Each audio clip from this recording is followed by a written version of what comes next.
Bonjour monsieur, je viens transférer ma ligne téléphonique. J'emménage demain dans les logements neufs de la rue de l'Université. Oh là là, ça ne sera pas fini avant 10 jours. Les travaux ne sont pas encore terminés. Le promoteur a eu du retard. Nous attendons son autorisation pour installer le réseau. 10 jours? Mais comment je fais sans téléphone, moi? J'en ai besoin pour mon travail. Je suis désolé, monsieur, mais vous n'êtes pas le seul dans ce cas et on ne peut pas aller plus vite que les travaux. Pourquoi le client n'obtient-il pas le transfert de sa ligne téléphonique?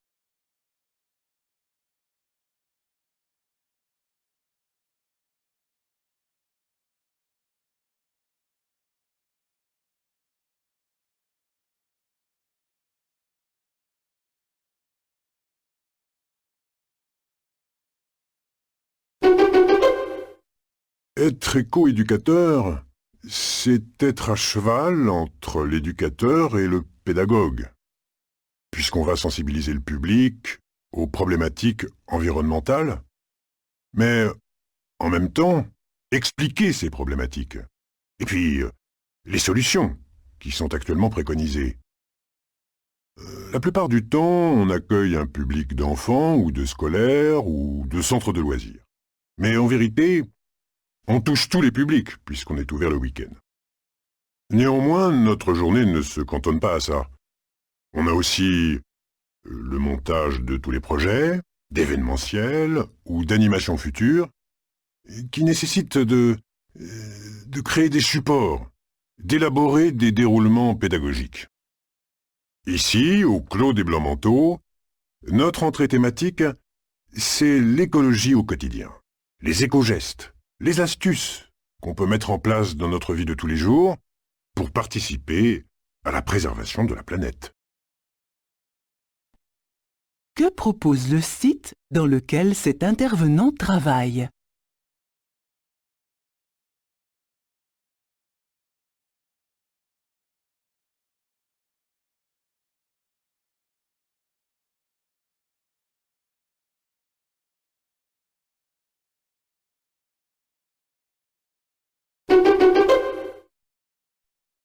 Bonjour, je suis nouveau à Charlesbourg. Vous sauriez ce que je dois faire de mon arbre de Noël pour qu'il soit ramassé? Vous n'avez qu'à déneiger devant chez vous et puis le laisser dans la rue. La collecte a lieu demain matin. Il est grand, votre arbre? Regardez, je l'ai mis dans le jardin. Il fait bien 3 mètres de haut. Alors, il faut le couper en deux. Et puis aussi, enlever tout ce qui est dessus. Qu'est-ce que cette personne cherche à savoir?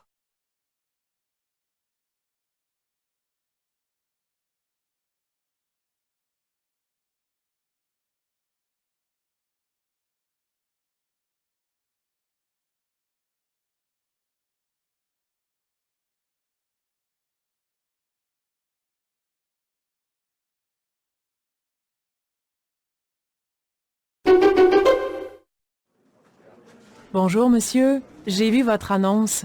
Vous cherchez toujours une vendeuse? Oui. Cela vous intéresse? Vous avez de l'expérience? J'ai été vendeuse 15 ans à Québec, mais mon petit ami a été muté à Montréal. Alors, j'ai dû démissionner. Vous habitez encore là-bas? Non, nous sommes chez mes parents en attendant de trouver un logement. Vous parlez anglais? Bien sûr. Bien. Vous pouvez revenir demain pour un essai? Avec plaisir. Pourquoi la personne cherche-t-elle du travail à Montréal?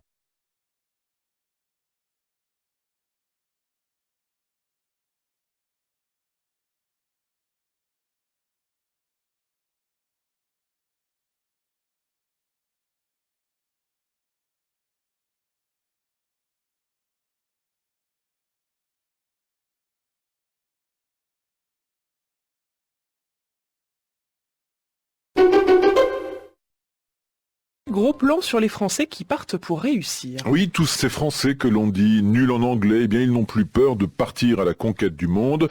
En fait, il est toujours un peu difficile de cerner leur motivation profonde entre ceux qui franchissent les frontières pour monter un business, ceux qui cherchent un job, ceux qui s'exilent pour fuir une fiscalité asphyxiante, ou bien ceux qui veulent tout simplement profiter d'une retraite au soleil. Les journalistes évoquent une tendance qui concerne les Français. Laquelle?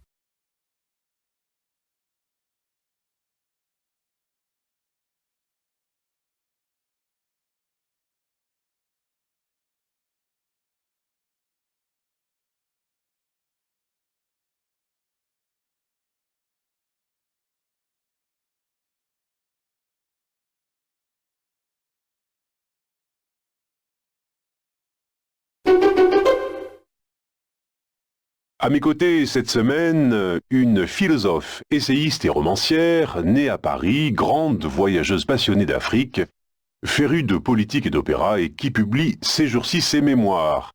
Si vous aimez la petite et la grande histoire sans vraiment savoir ce que pouvait signifier naître petite fille dans une famille de la bourgeoisie cultivée des années 40, si vous voulez comprendre ce que cela voulait dire à la fin des années 50 d'intégrer la grande fabrique intellectuelle française que sont les grandes écoles, si vous aimez la philosophie, les voyages et la politique, bref, si l'histoire intellectuelle de la seconde moitié du XXe siècle vous passionne, alors vous allez lire comme moi d'une traite le dernier livre de Claire Aubert. Selon le journaliste, quel genre d'ouvrage cette philosophe française vient-elle d'écrire?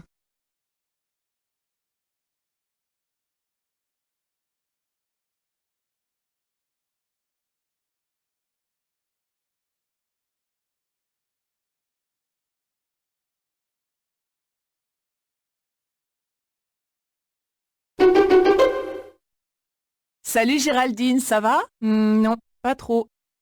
Tu sais que je cherchais du travail. Eh bien, maintenant que je l'ai trouvé, je ne suis pas très contente. Pourquoi? Tu ne touches pas assez d'argent?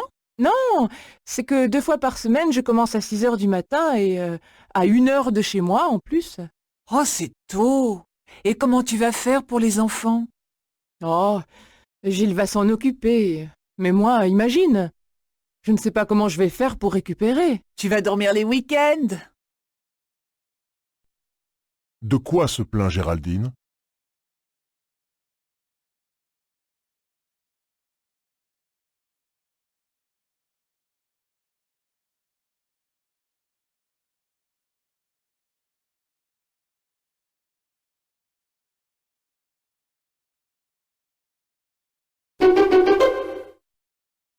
Salut Marie, alors finalement qu'est-ce que tu as fait samedi soir? J'avais pas le moral. J'étais invité chez ma sœur, je n'y suis pas allé. Il y a des amis qui m'ont appelé pour aller danser au dernier moment, j'ai pas eu envie. Tu as fait quoi alors? Finalement, j'ai voulu aller au cinéma.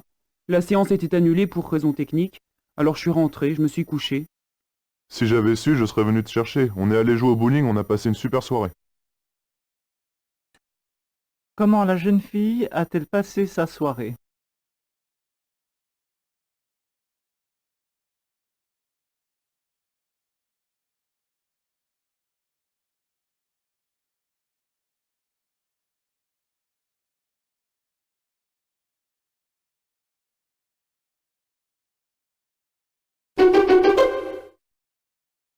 Vous avez vu le premier film de Robert Feuillade hier? Non, ce n'est pas le genre de film que j'aime. Moi, je regarde tous les films. J'adore le cinéma depuis toujours. Sans doute parce que mon père m'emmenait au cinéma alors que j'étais encore au biberon. Je me souviens encore de mon premier western. Dans la petite ville où on habitait, tous les samedis, il y avait le cinéma en plein air gratuit. Moi, ce que je préférais quand j'allais au cinéma avec mon père, c'était la glace à la vanille qu'il m'achetait. Selon cette femme, qu'est-ce qui explique son amour inconditionnel du cinéma?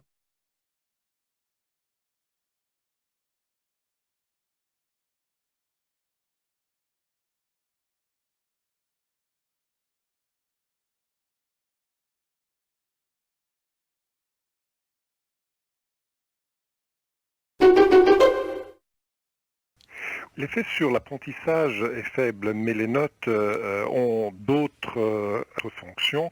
Elles servent à visibiliser les hiérarchies à l'intérieur de la classe, elles servent à savoir exactement à quel niveau se trouvent les élèves, donc elles donnent une indication très claire. Donc ensuite, elles permettent de faire le tri en termes de redoublement ou d'orientation, et elles permettent aussi une objectification, une réification du jugement qu'on donne de l'élève. Par exemple, lorsqu'on communique les résultats aux parents, c'est numérique, c'est vrai, c'est objectif. C'est objectif. Selon le locuteur, à quoi servent les notes à l'école ?